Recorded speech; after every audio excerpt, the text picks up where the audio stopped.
Hey, Chicago, what do you say? It's the CHGO Cubs podcast presented by DraftKings, America's top-rated sportsbook. Make sure you download the app and use the promo code CHGO when you sign up. We are finally sizzling with the hot stove. Luke Stuckmeyer, Corey Friedman, Cody Del Mendo, and Ryan Herrera will be joining us later from beautiful San Diego, where all the hot moves are going down. But guys, last night I was worried about Cody. I thought, first of all, he's not going to sleep. Second of all, I don't know what's going to happen one way or another. If Cubs sign somebody, he's going to lose his mind. If they don't sign somebody, he's going to lose his mind. The rumors were hot and heavy last night. After we had Turner sign with the Phillies for $300 million, it was down now to 3 of those shortstops. And first, we've heard the Correa rumors over and over, and it was like, okay, the Cubs are still serious. David Ross shows up. Then John Lester gets involved, and all hell breaks loose for Cubs fans. Cubs Twitter was just like flames everywhere. It was just like people going crazy. It's fine. What were your emotions, Cody? What were your emotions last night? Listen, I saw a tweet that said that like the Diamondbacks were like in on Xander Bogaerts or something like that, or that they're interested or something. And it was just like, well, that's not exactly news. Like that's kind of been rumored out there, but also like it just put me in a point where it was like, I am tired of rumor tweets. Like I was at a point where it's like, I'm closing my phone until Slack blows up and says that the Cubs did something. And then the audacity of Mark Feinstein to send that tweet. The audacity, Luke. The audacity of him to send that tweet and reel me back in. He reeled me back in like I'm some fish taking the bait. And so now I've convinced myself that perhaps Swanson and Bogaerts might be Cubs tomorrow, the end of the week. I don't know. The end of the show. I have convinced myself that possibility could happen. And you know what I like to say. I am ready to be hurt again. Absolutely. Ready to be hurt again, Luke. Because in all actuality, I truly believe that one is more likely, but the fact that he typed that tweet out and then had the audacity to hit send. That they might do 2 of the 3. At 9:30 p.m. on a At weeknight. 9:37 p.m. People got Central work, Standard Time. But he wasn't the first. JD, Jim DeShays was the first one to kind of throw it out there. He said, well, with this market, I'd like to have Bogaerts at third, and Swanson at short, and Nico at second, and that got everybody excited. First of all, the chat, we're not waiting for guys to slowly filter in today. The chat is firing away. Mike Dubs did not sleep well last night. Cody was so fired up today, he got off the wrong train stop. Like he was so delirious after last night that he gets out and what are you walking around? Chicago Theater? And you're like, where the hell am I? How did I get here? I thought Cody ran straight here. I was sweating. I walked in sweating. I was like, did you ride the scooter? I did not ride the scooter, and that's why I had to take the train. I took the red line all the way down till I'm supposed to take it all the way down to Lake, and I got off at Lake or State and Lake or something like that, like the stop before. And I thought it was the one I was supposed to get off of. The reason that I did that, I got all these things going in my mind, and so I get off and I realize, I got off too early. I will basically power walk a block and a half down to the green line at Lake, and then get on that. And then once I get off at Morgan, it's like another 10-minute walk here, and I'm like power walking. I'm like, God, I'm gonna miss the show. Like they're gonna be wondering where the heck I'm at. And I walk in 10 minutes before we go live.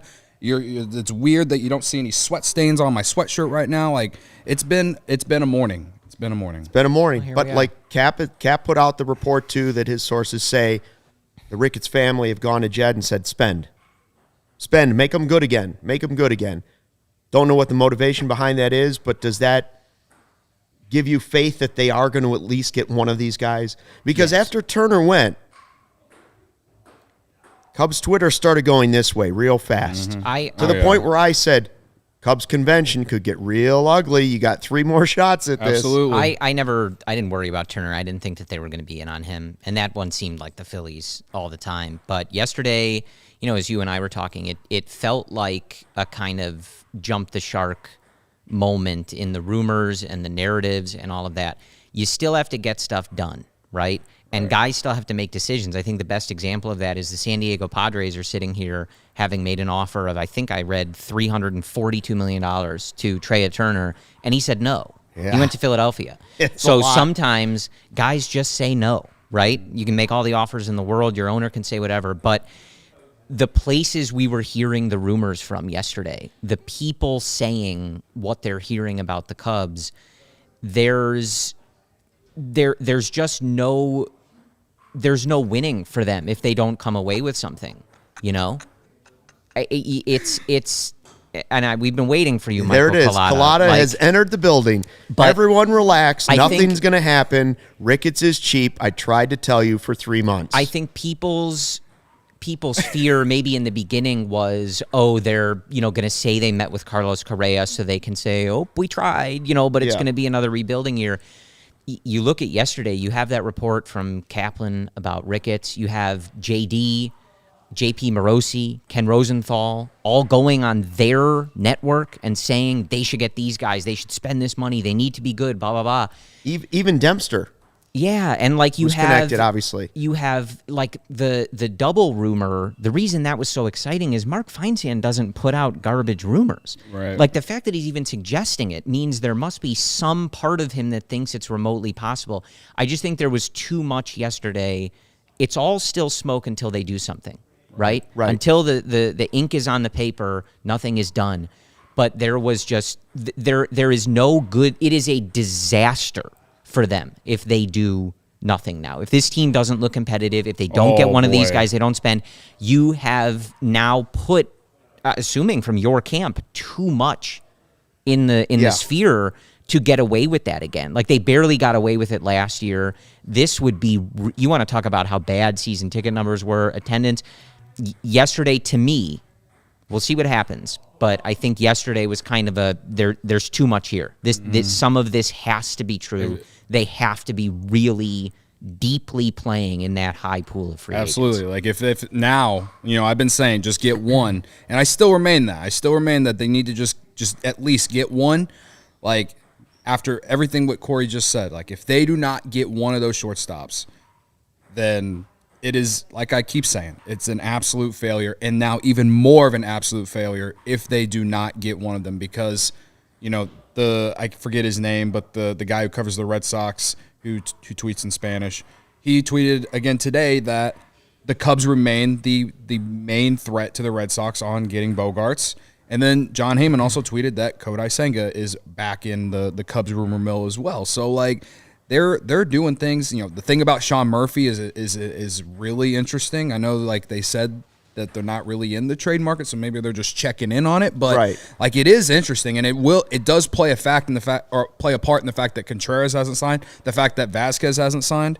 So there's just a lot of moving pieces right now, and I'm way past impatient. I'm ready to just see something happen. You know what I mean? But I think that all has something to do with it. So I think the Cubs are next to make that big move at this point because all these other teams, it doesn't feel like they're full on in on the last 3. You know what I mean? The Cardinals interested. Okay, you know what? They've been interested in guys for years.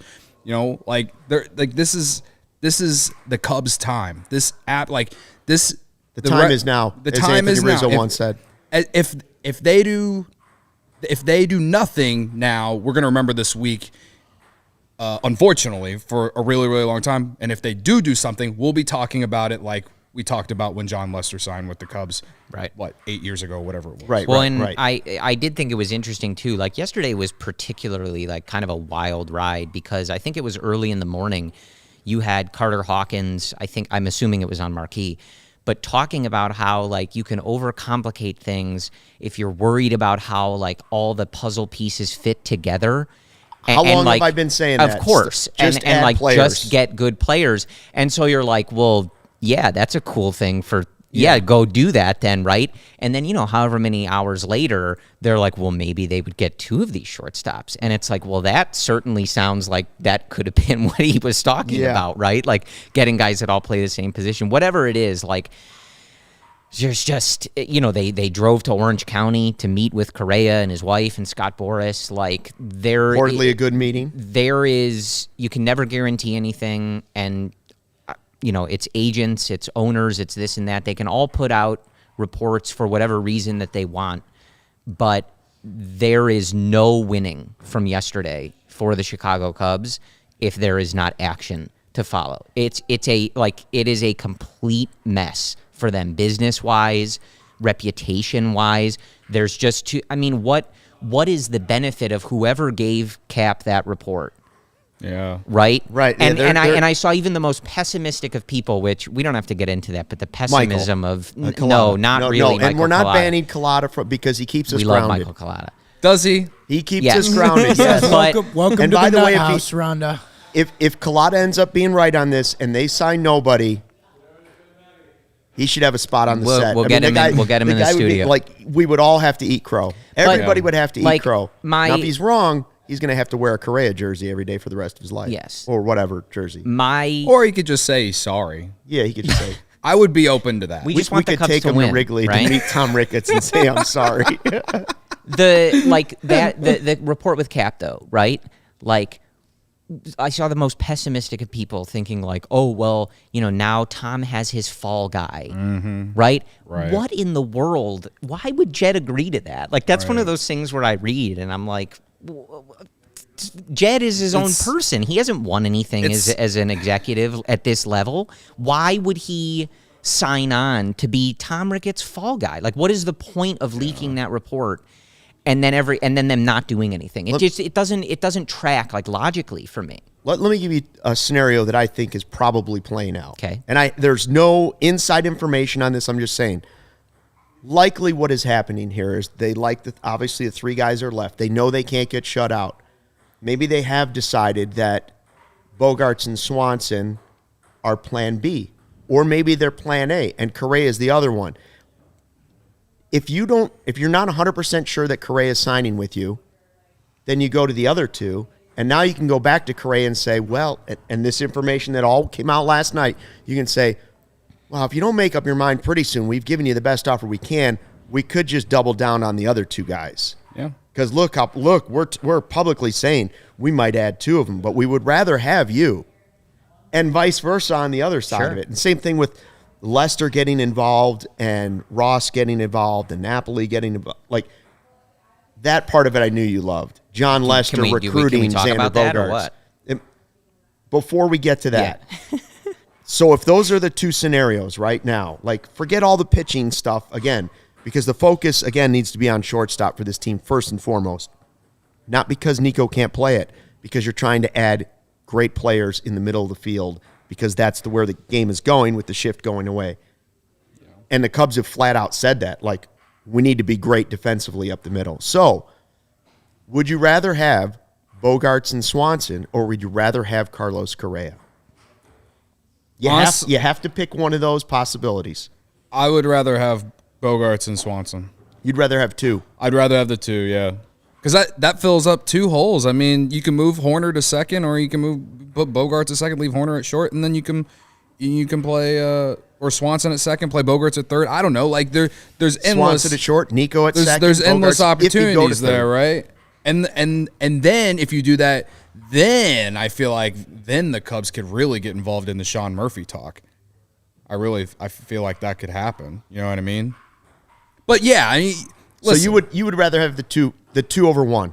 Yeah. Although we probably agree that Correa is the best player of the 3. For sure. Yes, absolutely. He is better than the other 2. But, if you had to force me to choose, I would say I would take Bogaerts and Swanson, because then I think it opens up more possibilities for trade or or other things. Bruce but I understand Correa a lot of Bogaerts. people probably want like Correa and Bogaerts, but I don't think that's going to happen. I think Gordo did his article did suggest it doesn't have to be Bogaerts and Swanson, but Gordo's stoking the fire. Without knowing what else comes with Correa, I think it's easy to say the package of two, because then you're also dealing with third base, right? Which in the Correa situation, we still don't know who's playing third base. I would love Carlos Correa. I've said since the beginning, I think he's the guy. The twofer is just obviously exciting. You're just getting two really good players, and you even just like thinking about that is remarkable, right? Like, let's say you did Bogaerts at third, Swanson at short, Nico at second. I mean, has there ever been a better defense that somebody has put out there?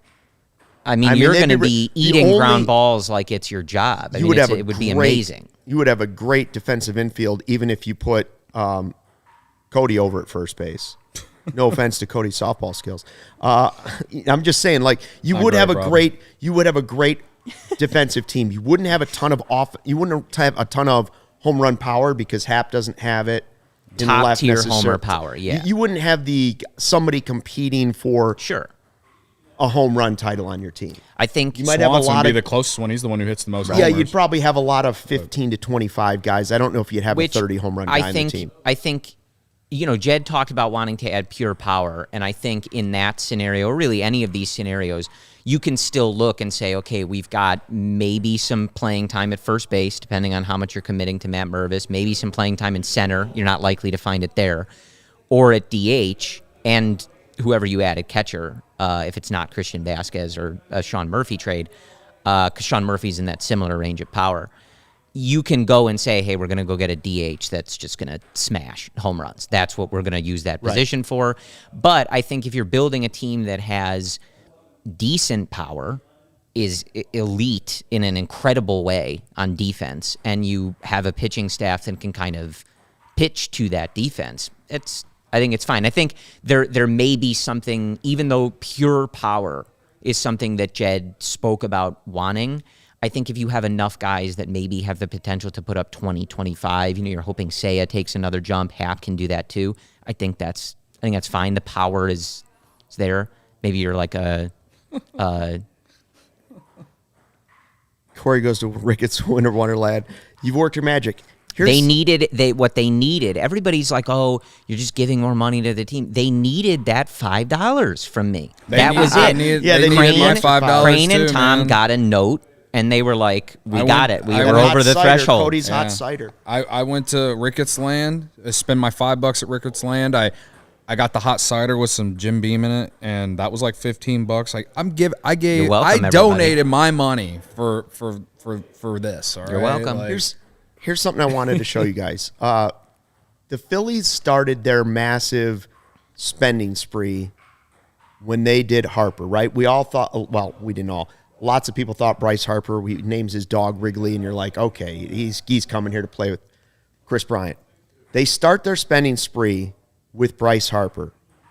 When you include Harper and then go to the other deals that they have 5 players that are on $100 million or more dollars. 5 guys with $100 million or more. But look at the money they spent. This is over $1 billion since they signed Harper.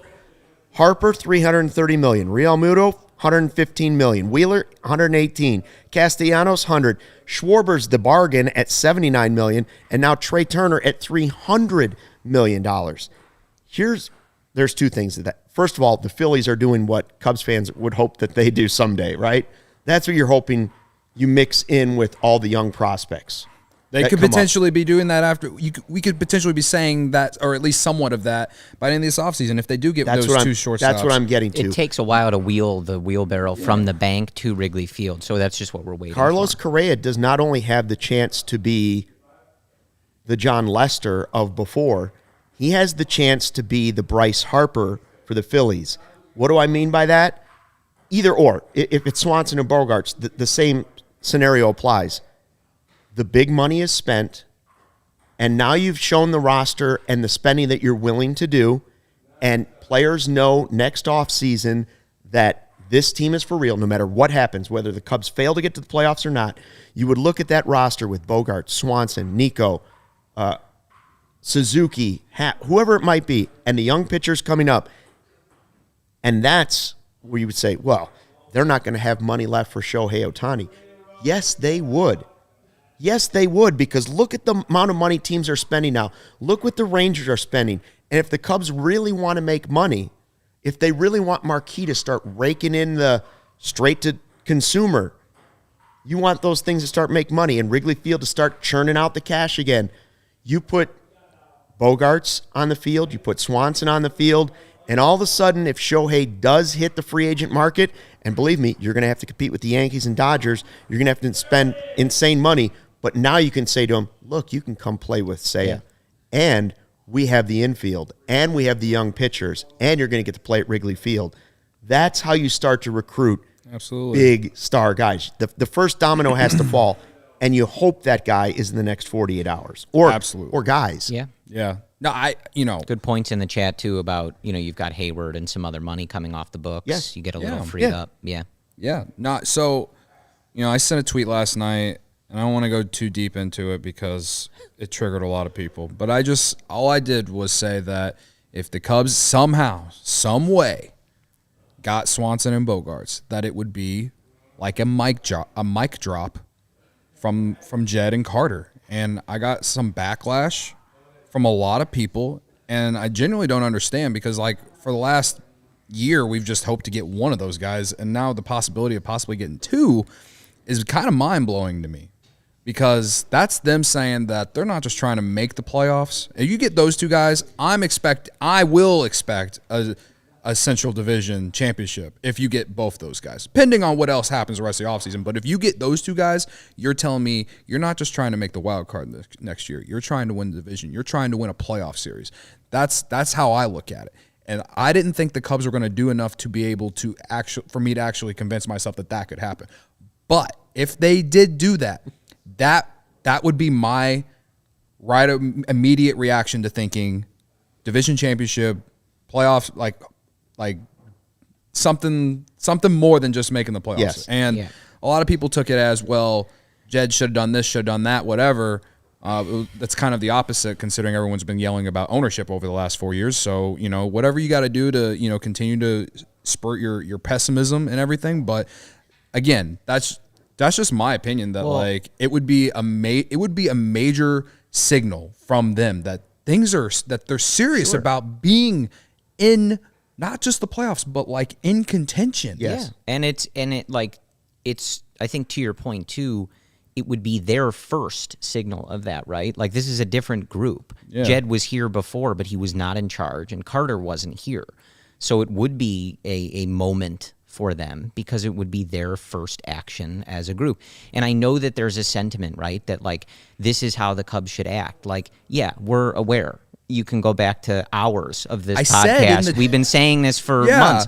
I've been saying 9,000 minutes. Different podcasts. We've been saying this for years. Right. Yes, we know.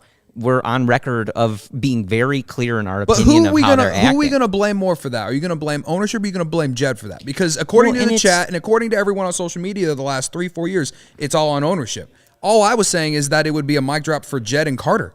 Well, and it's to and me the that's Ricketts just too if they actually spend the money. It's just a weird. I mean, both in a way, for the them. Cubs would be able to say, yes, we are serious. I just find that to be such an odd reaction to everything. Yes, it's how they should be acting, and if they're doing it, great. Let's be happy about it. Not sit here and say, well, they should have done it 2 years ago. Right. Get over it. You know what I mean? And the way that they went about things. Right? We don't know what the deal was. We can complain about how much money they had or what the budget was or what mandates they had to clear salary at different times. We can do that until we're red in the face. But at the end of the day, maybe the work that Jed has done to get to this point, to build the system, to show that he was able to do that, maybe that's what has Tom saying, hey, let's spend money now. Okay, I like where we're at. We need to win. The division's winnable. Our numbers are tanking. Let's go. We'll do it now, right? I appreciate what we did the last couple of years, right? We needed to make back some of the biblical losses or whatever, BS they were saying. Yeah. And now we're at that point. Again, I get it. It's what they should be doing. To me, my reaction when I'm reading all that stuff yesterday is let's go. Let's ride. Like we're back. Let's do this. To me, if it's how you want to live your life to say, well, I'm not, going to give them credit because this is how they should always be acting. Live your life that way. Fine. Yeah. Well, and the big thing for me is that 3-4 years ago, the thing for me that, when this entire thing, like the discourse related to blaming ownership or blaming front office for, the lack of anything in free agency to make the team better. The big thing is that the Cubs farm system was so bad and people complained about it. You had to rebuild it. They had to do that. And now whether they were spending money or not, they had to rebuild the farm system. And I have said multiple times that they should have kept one of those guys. And sure, the Yu Darvish trade definitely is more of a like just a sell off or a payroll cut thing than it is the fact about the prospects. I wholeheartedly am with everyone on that. But they had to move pieces to get pieces back. And Jed even said himself that they held on to those guys way too long, and that's why the end of the golden era turned out the way it is. And right now they'd really only be wrong about Anthony Rizzo.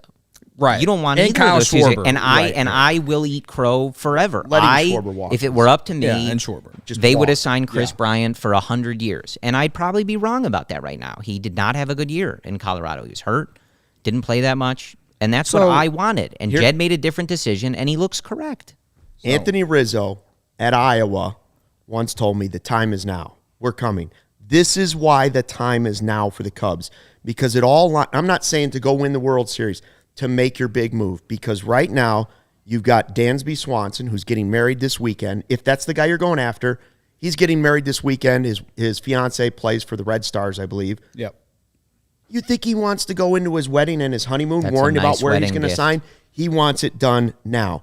You've got Xander Bogaerts wondering, are the Red Sox going to up the offer? Boris is going to try to get more money for him. How do you get him to go? You bring in the big guns. You bring in John Lester. You bring in Ross, guys that know him. You bring in Napoli. They're showing him now is the time. Look what we did. You will not have a party like this anywhere else. Yeah. You can be the guy in Chicago. So you're saying to Bogaerts, the time is now. Why is the time now? Because when Aaron Judge goes, if he does go to somewhere other than the Giants and he just goes back to the Yankees, the Giants are going to throw all of their money at Carlos Correa. Yeah. And now your leverage over those other two guys has totally changed because Correa, whether it's Correa or the other two guys, you've got to start to make your move. Do not wait for another domino to fall. The time is now for the Cubs to make this happen. Whether it's this afternoon, whether it's tonight or tomorrow morning, don't let the next big domino fall before you make your move. Because if you do, it's going to end up costing you even more in the long run. Yeah. So decide on which of these alternatives you want. And I'm sure they have. They know whether they want Correa or the two guys, or they want Senga, or they want so-and-so. Go ahead and get it done now. If that's going to cost you another $10 million, Corey's got season tickets. He's going to make that up in a matter of nothing for you. That's right. Right? Like, go ahead and get it done. Make the fan base understand that you're serious and that it's not just counting on prospects to get you back to where should be. I told Cody the other day, like, when you do the season tickets, and, it's a long thing. They've been in my family a long time. We've been through why I should keep them or not keep them. But I'm a mark for the Chicago Cubs.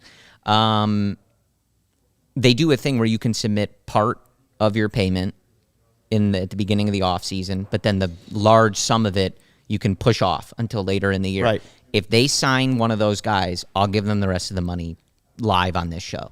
They'll sell a lot more season tickets. It's done. And I want them to know that that's why. It's like, oh, you guys are spending money. Here's my money. We're done. There you go. Black Friday. This is what I want. I just want the team to do good. Black Friday. I saw the holiday deals, the Black Friday deals for the Cubs, ticket packages. And I thought to myself, why would anybody jump in on this now just because it's a Black Friday deal? If you don't sign anybody in the offseason, you think attendance was bad last year. Right. Yeah. You're gonna eliminate a lot of people. But if you make a couple of these signings, now those holiday presents are gonna start flying off the shelf, and you'll start selling season tickets, and you will fill Wrigley Field, not just half empty at Wrigley Field, to buy all those expensive beers and all those things you want to sell. Ryan Herrera is going to join us here in a second. We have a lot more to talk about. We have possible trades with the A's, which has Cody fired up, and what that might cost. We have a draft lottery tonight. Saying there's a chance. Saying there's a chance. All I can say is when I get nervous like this or excited, I binge eat. Same. I made chocolate chip cookies Should've the seen other the day. brownies I was eating last night. You know what I'm thinking now? Green Ridge Farm.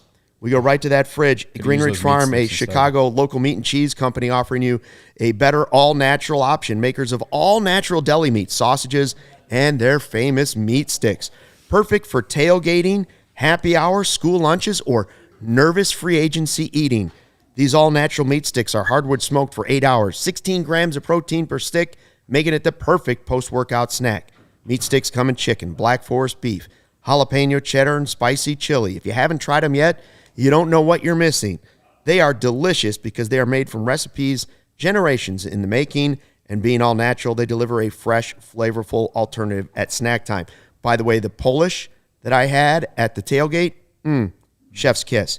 You can always find them in the refrigerated section at Costco, Sam's Club, or your local Chicagoland grocery store. And right now, when you order any 3 meat products at greenridgefarm.com, include a pack of meat sticks in your cart, and those meat sticks are FREE, free, by using the code CHGO at checkout. Green Ridge Farm, simply natural meat. Listen. Is it too early to buy your Cubs tickets on game time? You might want to get after it. Maybe. Get the app. Get going, Cody. You know what's not too early? Getting your tickets to Illinois and Texas tonight at the Garden in NYC. Any NYC Cubs / Illini fans out there? Because if I lived in NYC, I'd be going to the Garden tonight to watch Illinois upset Texas. Basketball school, right? Good one. That's funny. As Joey, our producer, Texas alum, I knew he would like that. Anyway, if you are an Illini Cubs fan who lives in New York City for whatever reason, perhaps get your tickets on Game Time. Game Time is the hottest new ticketing site that makes it easier than ever to score the best deals on tickets to sports, concerts, and shows. Ever dreamed of sitting in a seat you never thought you could, 50-yard line courtside, behind home plate, floor seats at a concert? It's possible with the Game Time app. The biggest last-minute price drops can be found on the seats you thought you could never buy. You won't find a better deal this season on, what's left of the Bears season. Bulls tickets, they have to be, considering how bad they've been. The tickets have to be, the price has to be dropping. The Blackhawks, they're in a rebuild. Cubs tickets potentially down the road. Created by the fans, for the fans, guarantees the lowest price. If you love CHGO, then you'll love Game Time. The best way to support us is by buying your tickets through the link in the description. Join over 15 million people who have downloaded the Game Time app and score the best seats to all your favorite events. I will say that was a better read than my DraftKings ad yesterday. But I feel bad. Very early in the chat, someone came on and said it was the first time he had seen the show live. I think it was Eric, but I can't totally remember. And he was like, just want to let you know it doesn't line up with my work schedule. Thanks. And so there's a lot of people I do see a lot of new names. I see a lot of the familiar names all at once. Obviously. But there have been some new names in here. So welcome to everybody that's new watching this or listening to this live. It was Eric. It was Eric. Matthews. Eric Matthews. So Eric, welcome and thanks for jumping in. Hey guys, first time. What did he say? You already scrolled. First past time checking it out live. okay. He's Yeah. like work schedule. Get up at 3 a.m. for work, It's so he's in tough. bed by 7 p.m. Eastern on night games. I got you. That This sounds is like an awful work schedule, honestly. That's tough. That's tough. But thank you for tuning in, man.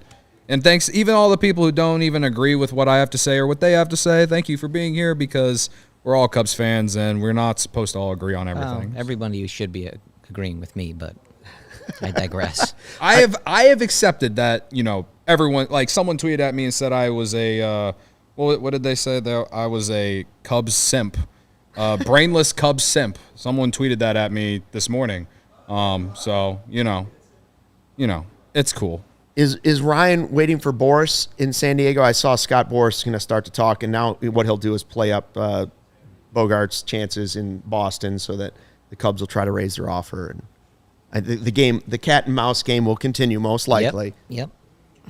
Ryan did tweet something though. Well, and while we're figuring out Ryan, Michael, yes, thank you. I hit the just like want to button. reiterate, the fact that John Lester spends his time as a retired man Calling Justin Steele. Is he a man, though, Corey? Is he a man or is he a legend? A god. Okay, that's what I thought you were going to go with. I didn't want to go that far, but okay. Yeah. I'll take it there. Forever. Legend. Calling Justin Steele, helping him with his pitch mix Changed and how to his use career. certain pitches, recruiting for free agents. He's recruiting for Xander Bogaerts to leave Boston. Mm-hmm. That's what John Where Lester's he used doing. to play. Yeah. And won a World Series. The Red Sox fans are in shambles over Yeah. this. Yeah. And I saw some of them He's being a like, Cub he's forever forever a Red Sox, and it's like, he's not recruiting for them. He's not helping their pitchers. No, because all his guys are now with the Cubs. And I appreciate, David Ross, of course, is the manager. Mike Napoli's on the staff. I appreciate that. But John Lester's the big gun, right? Yeah. You get John Lester to sell you on something, Talking We've got about, Darvish. we're talking about pitching, potential Hall of Famer. Seiya to come here. I mean, it's nice. And you have to take advantage of that while those names are still fresh in the minds of the players that are signing the contracts, right?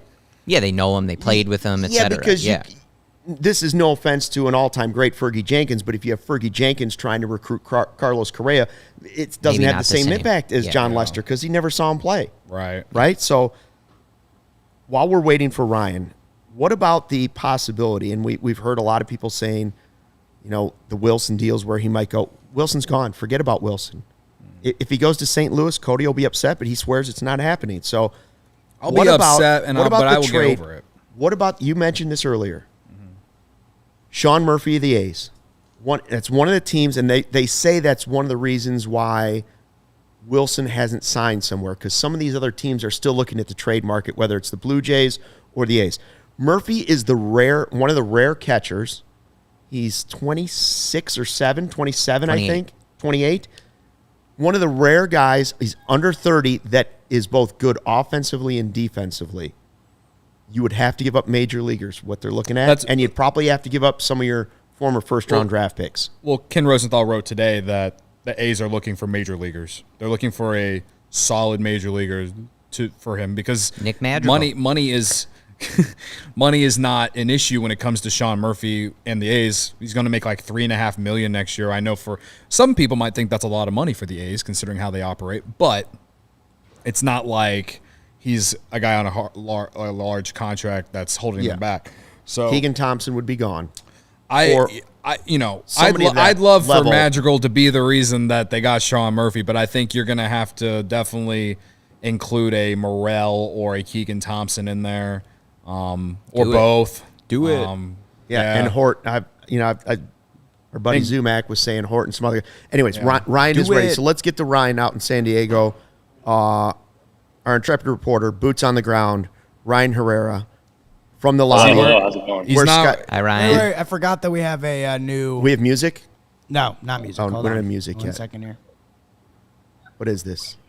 Joey's got you some here. sort of big. Joey's working on What something are we big doing, here. Joey? He's got some, give him a second. There he There it is. is. There it is. There Boom. he A new look. is.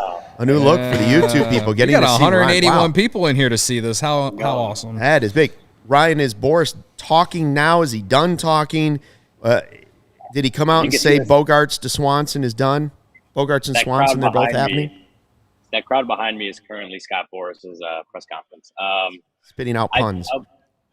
Yeah, probably. I'll be honest. I wasn't able to hear him from where I was standing, but our Diamondbacks guy has some audio that we'll throw some stories out there. We'll probably have some YouTube shorts that we'll get out there. I did hear him say when asked about Bogaerts specifically that it's kind of something he said in the past that no teams have asked about him moving off shortstop. Mm-hmm. But if they were to sign Bogaerts, then he also said that Xander Bogaerts is willing to do what he wants to win, willing to do what it takes to win. So maybe we've talked about how Bogaerts may not be the best option because don't know about his shortstop ability long term, and if he doesn't want to move off shortstop, that could cause an issue. But it sounds like that may not be an issue after all moving forward. So maybe that's another notch, and a feather in his cap of why a team like the Cubs may want to sign him this offseason. How crazy was last night just from after the Turner thing, and we talked, what was San Diego like just with, it seemed like one rumor after another, one report after another coming out, and the Cubs names Cubs name was bantered about a lot. Was it pretty busy and crazy? Yeah, it was pretty busy and crazy. Like you mentioned, the Turner news came out, and I mean that came out like as I was hopping on with you guys yesterday, is when I got the notification. But it was pretty hectic afterwards. And then we got to talk to Jed a few hours after we talked yesterday after the show ended, and kind of not specifically about I guess kind of specifically questions about Turner, just as far as like how does that kind of affect the market for the shortstops? And he kind of said, he doesn't know. It's hard to tell, especially just so quickly after that deal went down, how that's going to affect the way Carlos Correa approaches his free agency, Xander Bogaerts approaches his, Dansby Swanson approaches his. It's hard to tell right now, and that's kind of why you got to see the market play out. I mean, I wrote about it in at allchgo.com this morning. It may ultimately not really have an effect on other shortstop free agent markets, right? It's like, especially if Boris wants to get his guys the best deals he can find. If they have to wait a little bit and make teams get desperate for it, that's definitely a possibility. So, Trey Turner obviously was very quickly signed, and that feels like that could be a major domino. But you never know. It could also just be one guy signing and the other guys do their own thing until it's their time. It's hard to tell right now because it's only a day after. But I will say, you mentioned the rumors yesterday getting floated around by the Cubs. That obviously heated up Cubs Twitter. I don't know if Cody or Corey actually went to sleep last night while instead of just refreshing Twitter and seeing what the updates were. We have not really gotten any new updates since, but hopefully. I think we're all waiting for an emergency pod. We've been talking about it. We want to do one. Let's get it going. I stayed up till almost midnight last night thinking there might be something. Are you telling me what you're saying is there's still a possibility that this could extend beyond the winter meetings? Like, like that Boris would push this long enough that maybe these guys aren't signed by the. I don't want that. Ryan, Corey can't, or not Corey. Cody can't take that. We can't have that for Cody.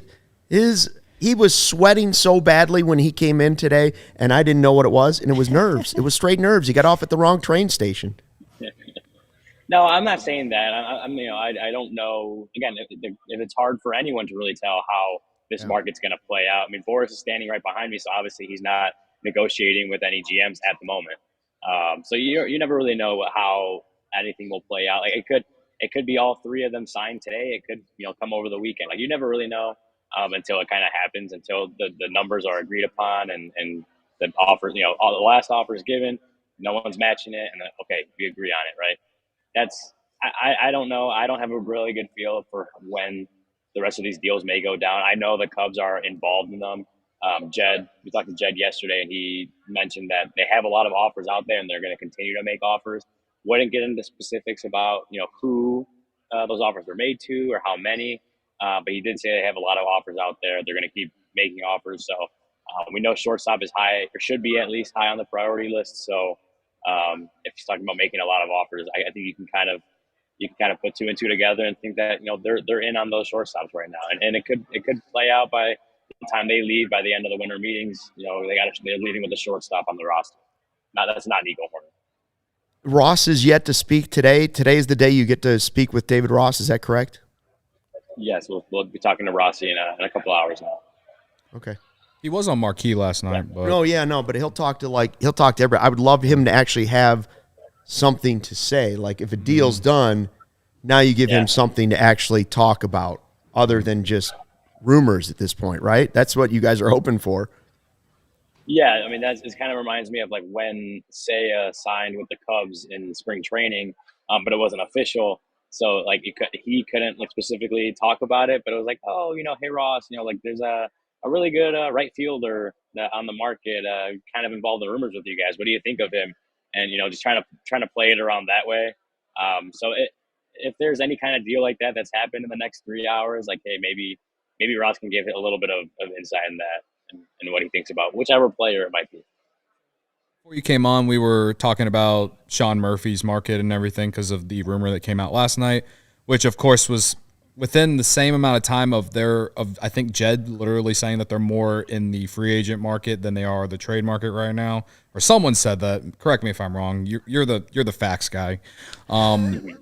So I guess what I'm getting at is that something that could potentially happen, after the winter meetings, or even, I guess, after these shortstops are off the board? Because that's the way I see it. If the Cubs actually do get Swanson and Bogaerts, then that opens up the possibility of them being able to move other guys on the roster, because Rosenthal says that they want major league pieces.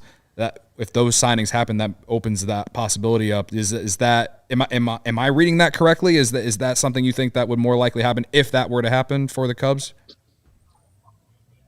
You're gonna have to specify exactly. Are you asking me if that's something that would happen after the winter meetings? That was the question. After the winter meetings, or okay. I guess maybe even after just those shortstop signings happen, because I just don't know how big of a rumor that is, because it's not like the Cubs have been linked to Sean Murphy at all, and then it happened last night, or at least the tweet came out, and then Rosenthal puts a story out saying that they want major league pieces. So I'm a little confused on all of it, considering it came out last night that the Cubs are more in the free agent market, but also interested in Sean Murphy. So you're saying their priority list? Yeah, their priority list. Yeah. Yeah, that is something that Jed said, that that they're kind of more focused on the free agent market at this point than the trade market. Didn't mean that they're not looking into trades at all. So as far as Sean Murphy goes, that could be a possibility. I would kind of tend to agree that maybe that's something that not put on the back burner, but isn't the main priority. They're negotiating and offering the shortstops right now, I would assume, and that's probably priority number one. Maybe starting pitchers take a little more precedence as well. The other guys in the free agent market. Sean Murphy, I did see the report, and it seems like interest is genuine. Why wouldn't the interest be genuine there? But if it's going for trades versus free agency, it's probably something that may come after they kind of take care of some of the things they have to take care of in the free agent market. But, again, with off-season stuff and the way offers kind of just come in, especially at winter meetings when everyone's in one building, everything comes in at the same time, and it may be something where they get an offer they can't refuse tonight, and then a deal is made for Sean Murphy. Again, that's just an example of how quickly these things kind of go. So I would lean that it's probably not something that's going to happen these next couple of days while everyone's in San Diego, but sometimes you get surprised. Any Aaron Judge sightings? I know that was a hot topic last night, that he was rumored to be coming to San Diego, but he was at the football game last night. The Yankees didn't know anything about him coming, but other people were saying he was going to show up. And I envision if he actually did, just a sea of people rushing towards Aaron Judge. Have you seen Aaron Judge anywhere in the building? I have not seen Aaron Judge. And he's also really hard to miss, so it's not like I just didn't see him in the crowd. He's 6'10". No, I haven't seen him. I haven't heard that he's here or anything. But I'm sure if he's here, Dave Kaplan may come around with a Illuminati's gift card and try to entice him to go back with him to Chicago. That's what I say. Ryan walk up to him, Malnati's gift card, and be like, Ryan Herrera, CHGO, here's a Malnati's gift card. You know me. You should give him the Die Hard gift card too. The Die Hard card. That's the one that puts it over the top. The CHGO Die Hard card would definitely put it over the top. All right, Ryan. Anything else? Any tidbits you have from there, or are you just going to get busy? Because I know with Ross speaking today, you'll have a lot going on. Yeah, no other real tidbits. Again, we'll have Ross tonight, 3:20-ish. I want to say 3:20-ish Pacific time, so about a little past 5 over there. Hopefully get some good stuff. Like you said, hopefully there's a deal to potentially ask him about by then. But there will be, I will be writing about it, whatever he says, allchgo.com. Either tonight, we'll go up tomorrow morning. It'll be there. So keep lookout, all you diehards. Make sure you go on allchgo.com, and it'll be up there sometime in the next day. There you go. Ryan's going to have all the greatest stuff. And Ryan, if you see John Lester, make sure you let him know that we are working on the restraining order against Corey, but it has not been finalized just yet. He's had one for a long time. He's had one for a while. Yeah. Thanks, Ryan. Good luck out there. Also, get the quarter zip back. That was a great look yesterday. The quarter zip yesterday. Yeah, that was nice. That one that Jed was wearing was nice. I don't know if they sell that anywhere. That might be a Cubs team quarter thing. zip. Whatever Jed was wearing when he it was like the spoke City yesterday. Connect. Ryan just That had a was nice. I was first of all, I was surprised to see the quarter zip because I thought Hawaiian shirts maybe in San Diego, but clearly it's a little bit. It's a little bit more It's a professional. little bit chillier More there. It's business still late casual, fall. too. Yeah. Yeah. Little too casual. All right, we'll get back to Sean Murphy in a second. But Cody, if they sign Correa or Bogaerts or Turner or all three of them, how long before you go to FOCO and get the jersey? I mean, it's like when the Cubs won the World Series. I was out in the store within the hour to go get my Cubs World Series shirt, Luke. I mean, this would be the exact same thing. I'd be online at FOCO trying to get as much Bogaerts or Correa or Swanson gear as fast as possible. I'd go straight to FOCO. Chicago, guys, you've already got the best coverage for your favorite teams here at CHGO, of course. So get fitted out in the best sports gear around. FOCO got you covered from Soldier Field to the living room, north or south side, with hoodies, slippers, signs, bobbleheads, and everything in between. Get decked out like DeMar with apparel from the leader in sports merch and collectibles. FOCO, looking for the perfect gift for the football fan in your life. FOCO's got you covered with hoodies to fight that Lake Michigan breeze. Could have really used them out at the tailgate the other day. Check out FOCO.com or click the link in the description below for all your non-presale items. Use code CHGO for 10% off. I'm pretty sure that Matt Schwarmer bobblehead is still on there too. Yeah, but it's not going to be there much longer if they sign guys like Correa. Yeah. By the way, this past tailgate was fun. It was cold. It was. Right, and you find that little spot of Summit. It was windy and cold. Still had a great crowd out there. Great time. Got to meet Tom from Chi-Town Cornhole. Yes. Shout We out even to played him. We played a game of bags. You did? It was so windy that I started throwing overhand. Well, first of all, I had enough clothes on that looked like the kid from Christmas Story. I was in like a puffer coat, could barely move. I was throwing overhand. Tom was able to somehow throw the win. Of course, he won. He and Herb teamed up and we lost, but we had a good time and it was nice to meet him. Chi-Town Custom Cornhole, the #1 cornhole provider for Chicagoland and Illinois since 2007. Signature box style design can be digitally printed, covered in vinyl and painted. Cornhole boards come with built-in drink holders, recessed in on the back, LEDs that light up the hole, and exterior handles for easy carrying, handcrafted scorekeepers. Veteran-owned and operated. They ship anywhere and offer local pickup, specializing in corporate designs for your company's next marketing or social event, wedding gifts, gifts for all occasions, especially for tailgaters and backyard barbecues. If they get Correa or Bogaerts, maybe you want to put one of their faces on one of the, Sure. one of the cornholes. Put whatever you want on it. Check out their website, ChiTownCornhole.com, and make sure to follow them on Instagram at Chi-Town Custom Cornhole Boards. I came up with a suggestion for the next generation of their great cornhole boards because of the wind. I said, next edition is, they've got everything, right? They've got the lights, they got the handles, they got the vinyl, your logo, pop-up flag to tell you wind direction.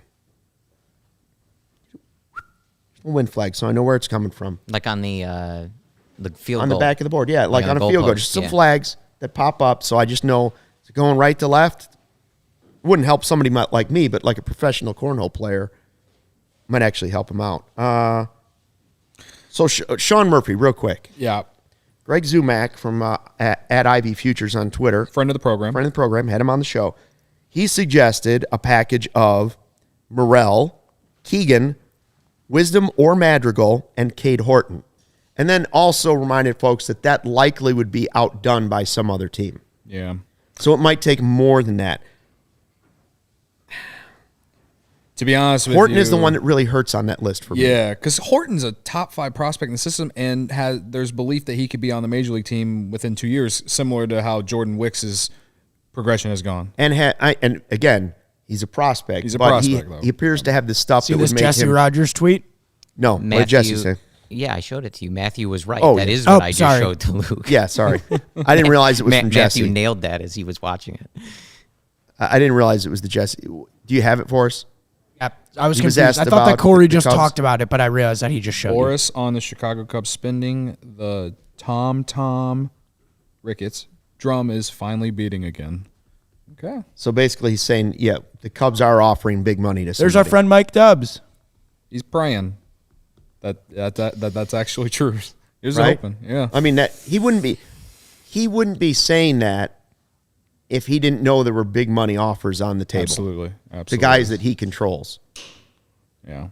Now that I told you he was going to be play on words, though. Oh, he loves that. He just loves the play on words. It looks like he also said, looking at Jesse's feed, that the offers for Xander are for him to play shortstop. Now, whether that's true or not is up to you, but potentially interesting.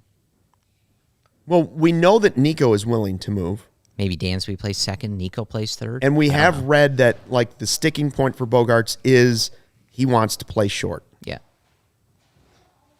Would Dansby be willing to play? Well, and that's third? where we talked about this earlier, but that's where I go back to that quote from Carter and something that, you have said for a while, which is tell them whatever you have to get him here, and you'll deal with it later. And I don't mean that you lie to them. I mean, if Xander wants to be the shortstop and you have to convince Dansby to play third, fine, do it. If you have to put Nico in center field, I don't care, right?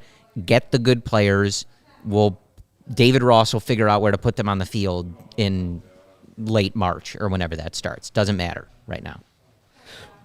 The chat sometimes with all the stuff that's going on and all the possibilities, how we've gone to Moises Alou and Steve Bartman today, I'm not sure. Thank y'all for being here, but what are we doing? I think David is a troll.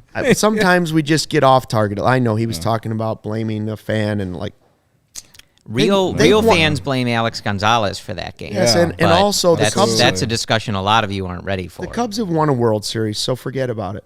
Yeah. If you're trolling, Did they win? 2016, they won the World Series. Oh, really? In 2016, Corey? Yeah, they won it. Oh, they won it. Thanks for reminding us. And they have a chance. Forget. They have a chance today to set the foundation for the next World Series team. Apparently, Absolutely. In the next 48 hours before they leave town, set the foundation for the next one. This week could be one that we're talking about for a long time if all things go well. And the thing you brought up, I would probably do most of those hypothetical trades for Sean Murphy. I'm it's pretty comfortable 3 years of control. trading guys. Yeah. 3 years for control for the rare catcher. Now, the Cubs have clearly pointed out to us that they're totally cool going with the defensive-minded catcher. Right. Mm-hmm. And that still may play out that way. But the real bonus is when you can find a catcher who is great at framing and is great at all those things, and also 5.1 WAR last year, and also gives you the offensive numbers. Yeah, Trade whoever you want. 122 WRC plus. Well, don't trade PCA, but other than that, do. I think Anybody but PCA. Probably. I'm pretty open to anyone but PCA, and I haven't seen him play. Brendan Davis and It would be Alcantara tough. are tough. That would be very tough. But because Alcantara is still at least a few years away. Again, this is all barring if they do actually sign Bogaerts and Swanson. That's for me. If they actually do that, then I do think that then getting in that Sean Murphy market is totally worth it. But if they only sign Correa and that's it, as far as the shortstops, then I'm okay if it's just Vasquez. Like Christian Vasquez or something. Yeah. I think if you're able to get two shortstops, then getting in that Sean Murphy market makes so much sense. We were talking about this before. My thing is I think the last couple of years, even the beginning of this offseason, have really put me in a place where it's I don't care. I want them to win now. I want them to be good. And if the conversation is, should we trade this prospect? Are we going to regret it? Whatever. I don't care anymore. Right? I'll die on that hill with PCA because I think that one, I just really strongly believe in. But I want them to win. I want them to win now. I'm done with whatever we've been doing the last couple of years. Trade whoever you want. Go win the division at a minimum in 2023. I don't care. Get rid of whoever you want. Yeah. Another friend of the show, Jake Bunowski, by the way, come on anytime you want. He's asking the question, would you rather take those prospects or assets that we're talking about that you're going to have to trade for somebody like Sean Murphy? Would you rather spend those assets on Sean Murphy, or would you rather spend those assets on a pitcher that you can pick up? And that's a good debate. Now, the only thing I say about the way I would lean towards catcher is that catchers are very difficult to find, especially one that would be the unicorn that is good both defensively and offensively. And 3 years of control is a big deal. Also, your pitching prospects are the things that are supposed to be coming in the farm system. Currently, your catchers are sort of derailed. Like Ballesteros is further away. Amaya's had the injuries. It seems like it'd be easier for you to fill some of those holes with your young pitchers that have shown some promise, filling some of those spots in the rotation. And if you have to do something again at a trade deadline because you're actually in a playoff race, fine. But I would lean towards the catcher deal over the pitcher deal, and I'd rather spend a little, spend smaller deals on Miley or Smiley and some of those types of deals for the pitching and hold off on that. Again, they could always trade for a pitcher at the deadline. Yeah, I think I'm with you. I think I'd rather go catcher. Depend on the pitcher. Yeah. You have, but well, like we talked all season about Shane Bieber, but like after the playoff series that the Guardians had, and like it just doesn't seem like the Guardians are going to be even interested in trading a guy like Shane Bieber. Right. You know what I mean? And like he's like the probably maybe like Pablo Lopez. Yeah, something like that. And we've talked about that too. I don't like they're outside of Shane Bieber. There's not really a number one out there that I think is even on the market to begin with. But then, again, you're giving up a ton. You're going to be giving up a haul anyway. And so, like, to me, this entire quote unquote rebuild, whatever you want to call it, that the Cubs did, we've talked about it. It's about how we've talked about how the Cubs have flipped it. Where when Theo came in, it was get all the bats and then pay for all the pitching. Well, this time it feels like they're going to pay for all the bats and grow all the pitching themselves. So, like, if they have a strong belief in the pitching infrastructure, and we've already seen some guys come through and show some promise, and they've been able to turn guys that no one ever heard of into solid relievers. Right. And, if signing Cody Senga or Chris Bassett to go with Marcus Stroman and Kyle Hendricks and Justin Steele, like that's a solid rotation, yes, in my opinion. I'd rather send whatever prospects or whatever major league players to get a guy like Sean Murphy instead. And you are going to have, even if they sign 2 shortstops, there will be holes on this team moving into this future season because, guys, right now they have Nico, Happ, and Suzuki. They have 3 positions that you could say on the diamond are pretty much locked down for the season, assuming they keep those guys. That leaves you with a lot of holes to fill. So that's an argument for the Swanson and Bogaerts, if you could talk them both into it, filling 2 of those spots, because now you've filled 2 in free agency and you can. When I think like the thing with, if you're thinking Murphy, even if it's one of the shortstops, and then you go glove first in center field, like to your point, Cody, about the rotation kind of being in a fine spot, I think I might prefer to go after the catcher because you can really elevate a rotation if you're playing that level of defense. Right. Like an ace is lovely, right? I would love it. Like someone like Zach Gallen would have been wonderful, but the Diamondbacks look a little more competitive and that price is going to be crazy. It just doesn't seem like something that's going to happen. So like, if we're talking like the Pablo Lopez's of the world, like he'd be nice to have, but in lieu of like a true ace, I'm probably fine with the strategy the Cubs have been doing, maybe adding to that rotation, but not at that tippy top level, because if you're going to play that level of defense, you can probably get away with it. You can game plan to make that rotation better than it would be on a different team. Yeah, I agree. Agreed. And by the way, if you were to get someone like Murphy, then you probably, one of these teams that are hungry for a catcher right now, you probably trade Yan Gomes.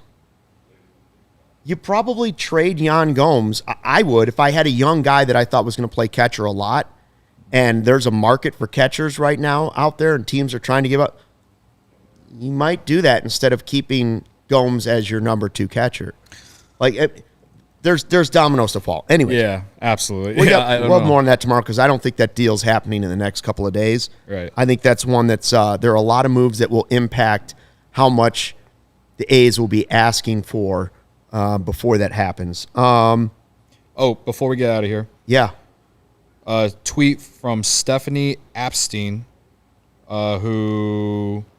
Not Epstein? No, okay. Epstein. Always anytime Epstein. Senior writer for Sports Illustrated. She just tweeted, In the past few days, Cody Bellinger has met with the Giants, the Blue Jays, and the Cubs over Zoom. According to someone familiar with his market, could make a decision by the time the winter meetings end on Thursday. 2019 NL MVP aiming for a 1-year deal to restore his value. Again, There's your glove in center. God, dude. There's your great At a glove in minimum. center At a field. minimum. Right, that's what I'm saying. For 1 year, worst case scenario, he's your glove to Sign me make up. you great Give defensively. me a 1-year deal. Put him out there in center. Pair gonna him be a with long whoever. night, folks. Put him at first base. I don't care. Gonna He'd be a also long be night he'd on also be Twitter. a good glove at first base. I need it. I need Real it. quick before we go, we only have a few seconds. The first ever draft lottery tonight at 7:30 Central Time. The Cubs with a 1.1% chance of the top pick. So we're saying there's a chance. Saying there's a That's chance, right. baby. Hey, Derrick Rose was like around the same amount. 1.7. Yeah. 1 point, Derrick Rose just was the slightly same. worse than the D Rose chances. Right. The Nationals, Pirates, Baseball and did A's this. will have the most ping pong balls. Baseball did this to try to get teams to stop tanking. Right. So Didn't work in the NBA. come on, but man. And I see it again in their, what is it? They say the Fish Slayer? I can't see Fish that so well. Slayer? We Fish also Slayer. had it, I think Jack Brown asked earlier in the chat, like, however it happens, we're all prepared to do emergency podcasts. Yes, emergency podcast. We're ready to go. If it's at, like 3:30 in the morning, I don't know what happens, Yeah, but then we'll it's just figure it Cody out. probably. Yeah. Cody and you guys, what is the video game question Mike Dubs wants you to ask me? I forgot, Dubs. Oh, I'm sorry. see, we got to go. That'll be another I'm sorry. podcast. We'll do it on the emergency podcast once the Cubs sign their shortstop or shortstops of the future, because we're going for more in 2024. Thanks for checking out, or 23. We'll see.